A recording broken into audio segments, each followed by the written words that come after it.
조작 수사로 인한 이화영 전 부지사의 불법 감금 즉각 중단 및 형 집행정지 촉구 기자회견문. 대검찰청은 2026년 5월 10일 감찰위원회 심의를 거쳐 쌍방울 대북송금 사건을 수사했던 박상종 인천지검 부장검사에 대해 정지 2개월을 법무부에 청구했다. 징계 사유는 부당한 자백 요구, 수용자 소환조사 시 수사과정 확인서 미작성, 음식물 또는 적권 편의 부당 제공 등 수사 절차상의 중대한 규정 위반이다. 이는 그동안 제기되어 온 대북송금 사건 수사 과정의 위법성과 조작 의혹이 검찰 내부 감찰을 통해서도 사실로 확인되었음을 의미한다. 우리는 오늘 이 자리에서 다음의 사실을 국민 여러분께 분명히 고발합니다. 이화영 전 경기도 평화부처에 대한 구속과 수감은 불법 감금이며 그는 대한민국 국가 폭력의 희생자다. 우리는 그의 즉각적인 적방을 강력히 촉구한다. 하나, 조작 수사와 유죄는 결코 양립할 수 없다.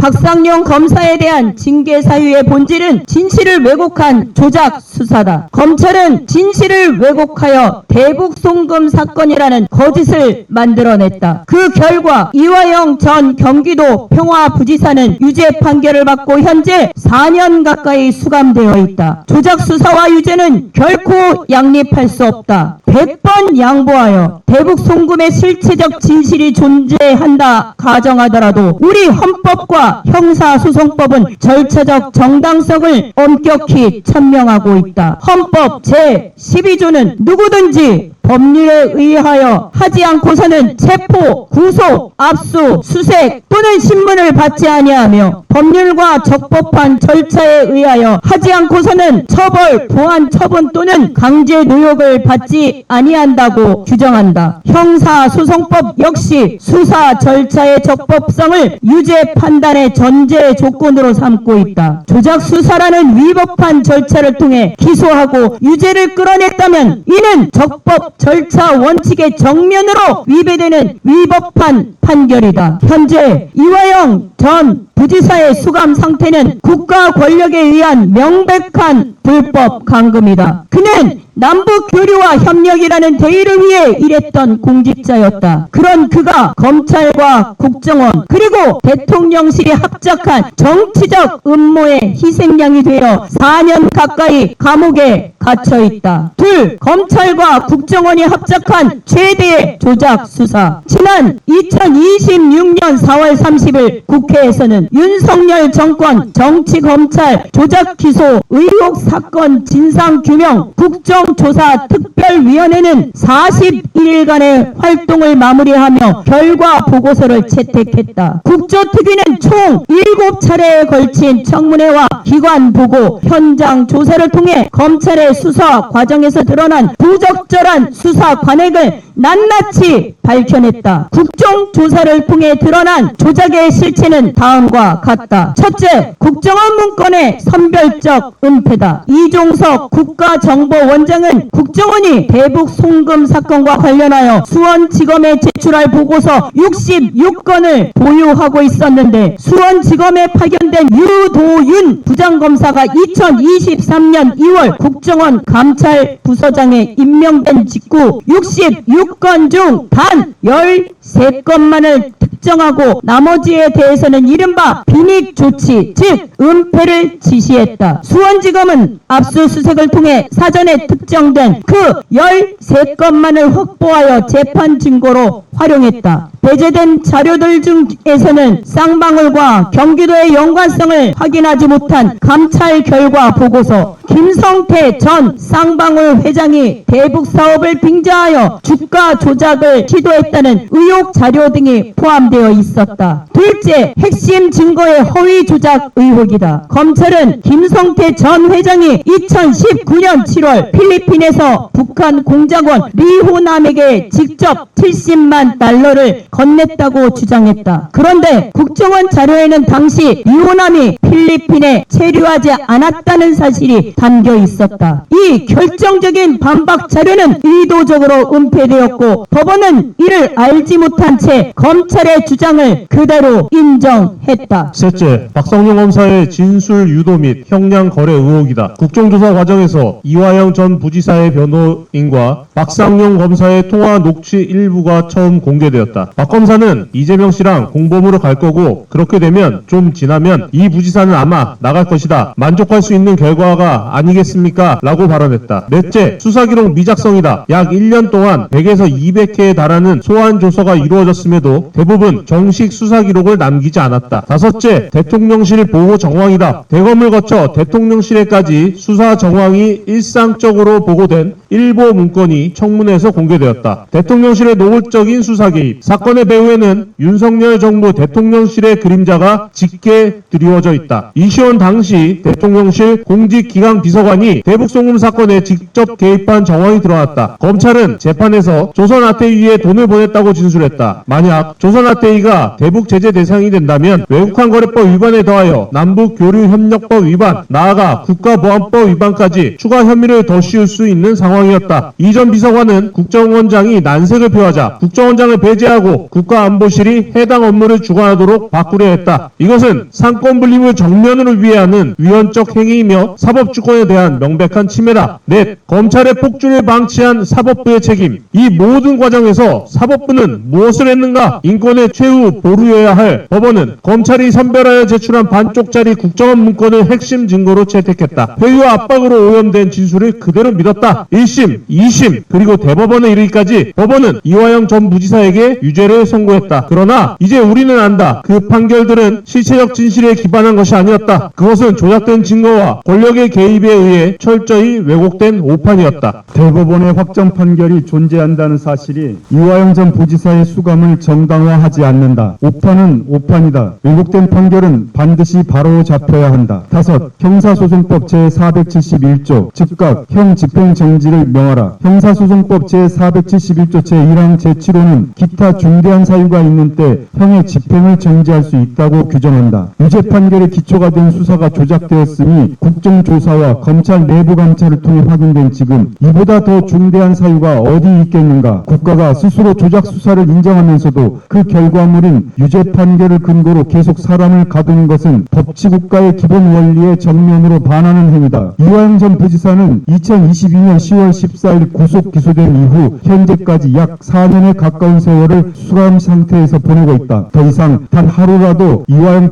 전 부지사가 수감되어 있을 이유가 없다. 여섯, 국가폭력을 지금 당장 멈춰라. 이미 대한민국은 검찰권이라는 거대한 권력을 동원하여 이화영 전 부지사에게 씻지 못할 폭력을 저질렀다. 그 폭력은 그가 수감되어 있는 매 순간 반복되고 있다. 우리는 다음을 요구한다. 첫째, 이화영 부지사를 즉각 석방하라. 둘째, 대통령실과 검찰, 국정원의 이 사건 가담자 전원을 특별검사가 조사하라. 셋째, 증거를 조작하고 진술을 설계하고 회유, 압박한 자, 수사에 부당하게 개입한 자 모두 법의 심판을 받으라. 넷째, 대한민국 정부와 사법부는 이화영 전 부지사와 그 가족에게 진심으로 사죄하라. 진실은 결코 영원히 감옥에 갇힐 수 없다. 조작과 은폐로 쌓아올린 모래성은 반드시 무너진다. 우리는 이화영 전 부지사가 자유의 몸으로 이 땅을 걷는 날까지, 그리고 이 사건의 진실이 완전히 밝혀지고 모든 책임자가 심판받는 날까지 결코 멈추지 않을 것이다. 이화영 전 부지사를 당장 석방하라.